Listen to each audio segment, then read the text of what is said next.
பாருங்க மக்களே, குடியாத்தம் செதுக்கரை மலை பாருங்க. மழை வந்து 70% கிட்ட ஃபுல்லாக எரிஞ்சிச்சு.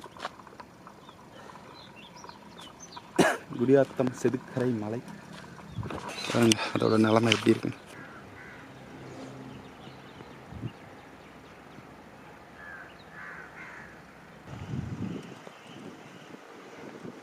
சவுண்டு கேட்கும்னு நினைக்கிறேன்.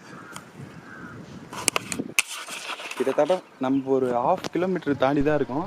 இங்கேயே அந்த சவுண்டு லைட்டாக கேட்குது, எரியிற சவுண்டு.